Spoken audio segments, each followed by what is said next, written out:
I want to take you back in time, all the way back to the summer of 1518, to a city called Strasbourg.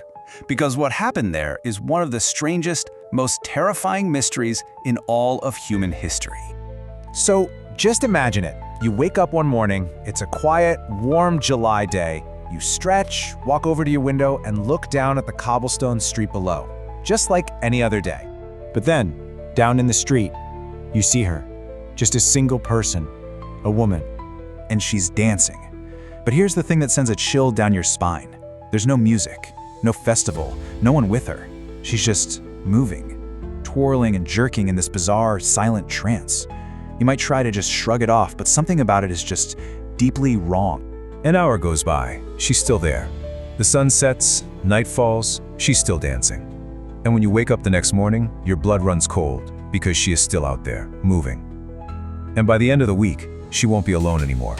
So this woman, the one who started it all, her name was Frau Trophea. And to really get a handle on what happened to her, and what was about to happen to her entire city, you have to understand the world she was living in. You see, Strasbourg in 1518 was a city that was absolutely pushed to its breaking point. We're talking years of brutal famine that left people starving. Disease was everywhere, a constant, terrifying reality. Smallpox, syphilis, and always the background dread of the plague. This was not a happy time. The whole city was just steeped in poverty, desperation, and this crushing religious fear. It was the perfect tinderbox just waiting for a spark. And for 6 straight days, this was her solitary nightmare. She twisted and twirled and stumbled through the streets, completely unable to stop. People who saw it said her feet were raw and bleeding, her body was just shaking with exhaustion, but some invisible force just kept her going. Her family, her neighbors, all they could do was watch in absolute horror. What started with one woman's silent torment quickly spiraled into a citywide catastrophe. The phenomenon started to spread, but not like a virus. It spread more like a terrifying idea, a compulsion that was somehow contagious. Just 1 week after Frau Trophea started, 34 other people had joined her in the streets, all of them caught in the exact same bizarre, endless dance. The city authorities were, you can imagine, starting to get seriously worried. And this is where it goes from a local curiosity to something out of a horror story. Within a single month, the number of dancers swelled to 400. 400 people dancing non-stop, day and night, through the blistering summer heat. Now, I need to be really clear about this. This was not a party. This was torture. These people were dancing against their will. Their faces weren't filled with joy. They were twisted in agony and exhaustion. Many of them were weeping as they danced, literally begging people for help, pleading for someone to make it stop. People were just collapsing from sheer exhaustion, having strokes, heart attacks. Some of them just fell down and died. Okay, so the city leaders are in a full-on panic.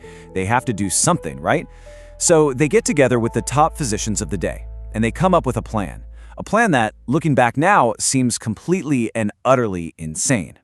The expert diagnosis was a condition called hot blood. It was a common medical theory back then. They figured the dancers had some kind of fever in their blood that just had to burn itself out. So what was their prescription for a plague of uncontrollable dancing? You guessed it, more dancing. And they really went for it. The city leaders actually cleared out large halls to make dance floors. They built huge wooden stages in the middle of the public markets. They even hired musicians to play pipes and drums and brought in professional dancers, thinking they could help the afflicted dance the fever away. The result? An absolute catastrophe. By turning this private torment into a huge public show, they made it 1,000 times worse. Crowds gathered to stare, and as they watched, the psychological pressure just mounted. The fear, the constant music, the spectacle of it all. It was like pouring gasoline on a bonfire. More and more onlookers felt that same strange pull and joined the frantic, weeping mob. So what on earth was actually happening here? For 500 years, historians and scientists have been trying to figure that out. And while nobody has one single definitive answer, there are a few really compelling theories. Okay, theory number 1 is poisoning, specifically from a nasty fungus called ergot that grows on damp rye bread, which was a staple food for the poor. Ergot poisoning is no joke. It can cause horrible muscle spasms and hallucinations. It sounds plausible, but it doesn't quite fit the facts. The symptoms are usually more like random, violent convulsions, not the kind of coordinated rhythmic dancing that was described in Strasbourg.